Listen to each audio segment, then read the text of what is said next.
All right, welcome back, everybody. Brett here with Six-Sided Legion. I'm sitting down with Blayne. We are talking about his experience at the World Championships of Warhammer. I guess let's just talk about how your whole experience went. So what was it like when you arrived there in Atlanta? So Atlanta is a very big city. I had to take a subway from the airport.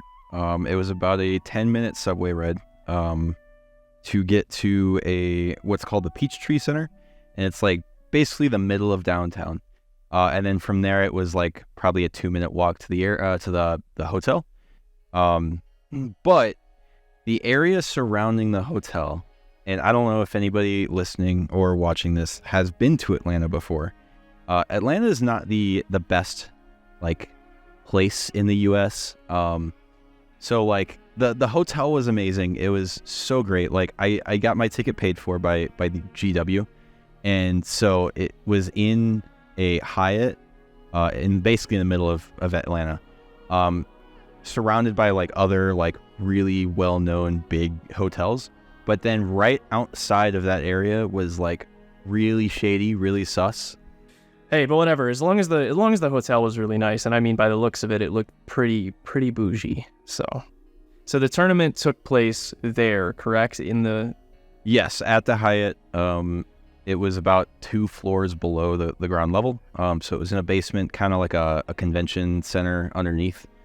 So it was like super easy to get to. It took me like 2 minutes of an elevator plus walk to like get there from my room. So it was like super convenient. That's good.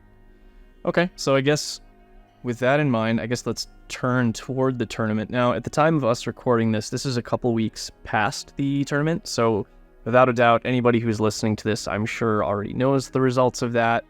So we're not really going to talk about who won, what placed where. We are specifically just going to talk about Blayne's experience. Now, Blayne, tell us why you're the best Hunter Clade player. I am the world's best Hunter Clade player officially, because I'm the only one that took them to this world championship. That counts. Yes, yeah. I'm definitely not the best. I would have to give that to either Micromancer or Alex Squires from the West Coast. They helped me a lot with advice in trying to get some strategy down before the event.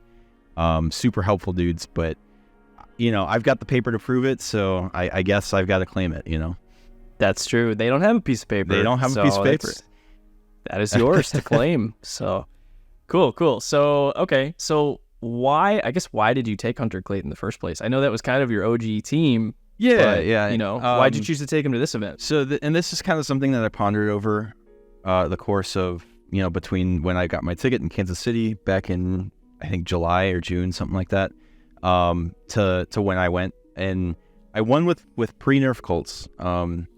And after that event, I kind of put them down because it was like, I got the golden ticket and I was like, okay, cool. I made it. I don't really want to play this team anymore. It's super stagnant. It's super kind of boring after a lot of games. And then I picked up Commandos for a little bit. I was playing with Exaction Squad a little bit, but obviously they're not competitive right now. So I kind of went back to my roots, went back to Hunter Clade. That's what I started with Chicago Open last year. So it was just kind of something I was super familiar with. I like knew all their rules inside and out. And most of their matchups are like decent, like 50-50 matchups or a little better for them. So I figured my chances were pretty good.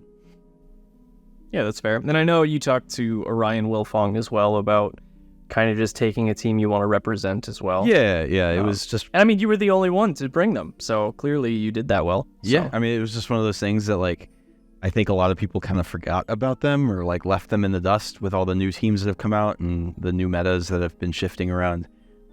So I feel like I kind of had a little bit of an advantage there too, just having a team that most people maybe haven't played against or played with in a while, which did work out in a lot of my games. That's fair. I know you said you had a matchup where your opponent really didn't know too much about Hunter Clade, so they deployed like so carefully that... Oh yeah, to play around like, the Omni specs and stuff like that. Yeah. Which, I mean, that's fair, but I mean, it's That's funny. The team has been out for a long time, so I mean, I can understand if people are not like super familiar with it at this point. Yeah, most of my opponents I had only played against them like 1 or 2 times previously, with the exception of 2 of my opponents, Ace, who is the top player who brought them to the World Championships last year, so he was rather familiar. And then one of my opponents, who was playing Inquisition, his name was Mateusz, from Poland. He was very familiar with them as well because he had practiced against them a lot when they first come out. So, but otherwise, I mean, they were like, nobody really knew the team. Yeah, well, I guess with that in mind, I guess let's talk about some of your games. So you played a total of 8 games, correct? Yes. Yep. Okay. So yeah, I guess walk me through a couple of your games. What was kind of noteworthy in those 8 games? Yeah, so I'll start with I believe it was my round 2 of day 1. It was like the second round of like the actual brackets to try to make top 8. His name was Pablo Michelini, I believe his last name was. He's from Argentina, I think, if I'm remembering correctly. He was playing Corsairs, and he was the absolute greatest opponent. Like his reactions to like my rules and like him being super understanding of stuff, like he might not have like been there to win it, but he was definitely there to have fun and meet new people. And I think that's like the primary thing, right, with one of these type of events, right?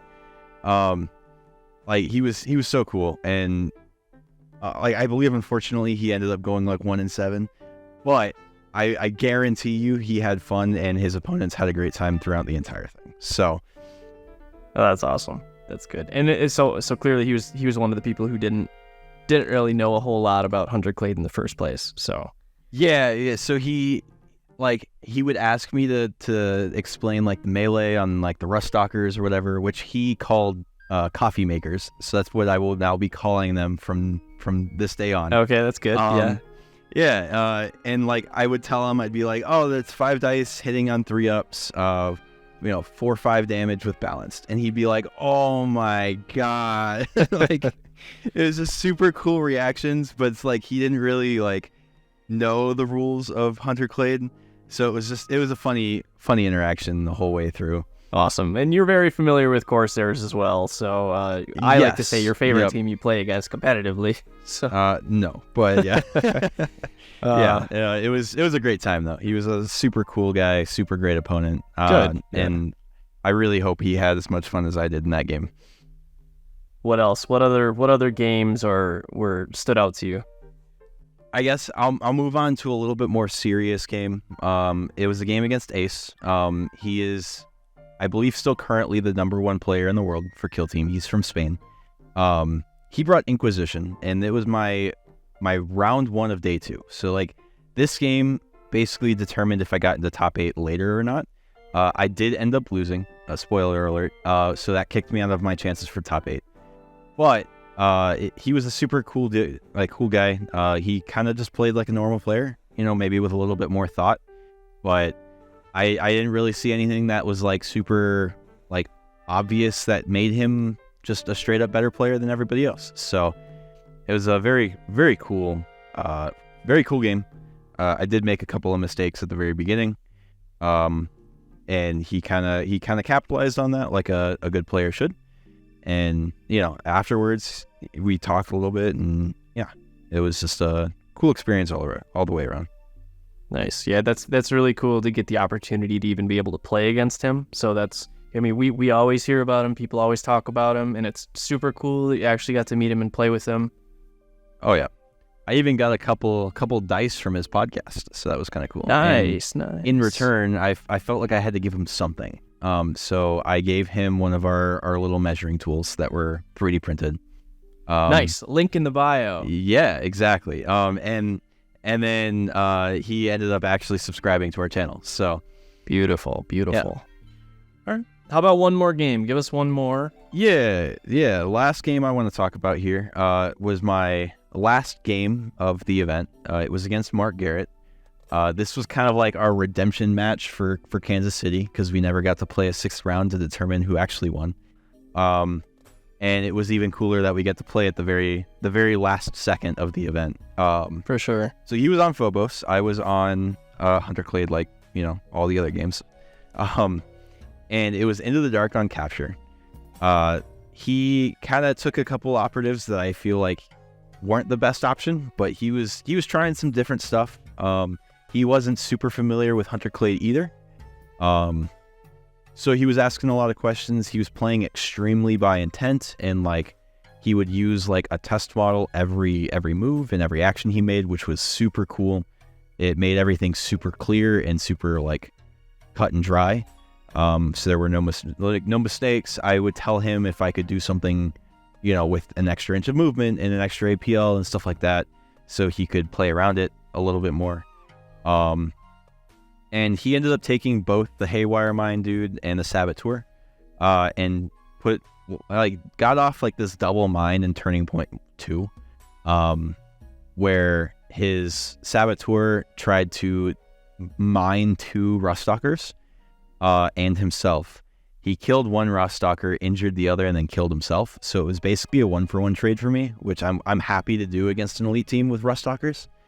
And then I had to charge through a Haywire Mine and got very lucky that he didn't roll any 5-ups. So I was able to continue going through the Haywire Mine, and I survived with 6 health on the Ruststalker. So I was just enough. I was able to basically survive the following combat, just barely, because of how much health I had left. And I killed the Haywire, the mine layer guy. That's awesome. I mean, out of all the Garretts, he's the only one that I haven't had the pleasure of playing yet. Yep. So I'm very jealous you've gotten to play against him a couple. Yeah, that's awesome. Okay, cool. Well, so yeah, I guess that's a bunch of your games. Overall, you did quite well. You went 5-3. Yep. That's pretty good at this type of event. That's quite good. Yeah, I would say so. I was actually talking to Dakota Luster about the win-loss the other day, and he actually made the comment in one of his podcasts that collectively Commandos had less of a win rate percentage than I did just by myself. So Hunter Clade is better than Commandos, I guess. Confirmed. Yep, yeah, confirmed. Okay. Stats say it is. Yeah, and you know what? They finally got you your name on the plaque with the Warhammer that goes to all the GW events. Finally got that on there for you winning KCO. That's pretty sweet. So you're immortalized. Yeah, that was super cool to see that. Yeah. Very cool. Other than that, it was just super cool meeting a whole bunch of new players and also, hanging out with everybody that we've met along the way of playing competitively. Even Travis was there because we had an odd number of people and he was like the quote unquote ringer for the event. So because we had an odd number, he actually got basically a free invite, and he could have technically won it all if he had actually done well. So that was kind of cool. Yeah, seeing awesome. Him back. Having 4 previous golden ticket winners there was kind of intimidating, but sure. Well, lots of friendly faces though, lots of people we know and are, big people in the community. Oh yeah. I wish I could have gotten a couple more games in with some of the other people, Nick Craven and Shane and Jimmy Kelly, but I'm just glad that I was able to hang out with them for an entire week basically. Definitely. And I think with that, that's a pretty good place for us to end this off.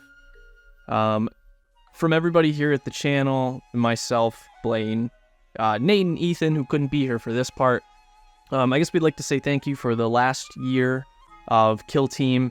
Been a lot of great tournaments that we've gotten to go to, and we're glad that at least one of us got to go to the championship. Just to see what it was about and get some insight. For sure. So hopefully, maybe next year, maybe one of us can get a ticket and go again. Oh, I'm hoping that at least 2 of us get tickets. It'd be great if 2. It'd be fantastic if 2 of us could go. But who knows? Maybe they'll give out, more tickets. I'm sure they'll probably. I believe that they're actually trying to double the size of the event for next year. Wow. Well, So it'll be around 60 to 70 players next year. So who knows? That might change between now and a year from now. But yeah. Well, we'll definitely try, and hopefully, yeah, we can get a couple guys there and check it out. Otherwise, keep your eyes peeled for other tournament talks coming up in the future. Sounds like I'll probably be the only one going to LVO this coming year, but I will definitely have something for you guys then. Otherwise, keep your guys' eyes peeled for new battle reports coming out on the channel. We might have some other content coming soon as well. So with that, thank you guys for listening, and we will see you in the next video.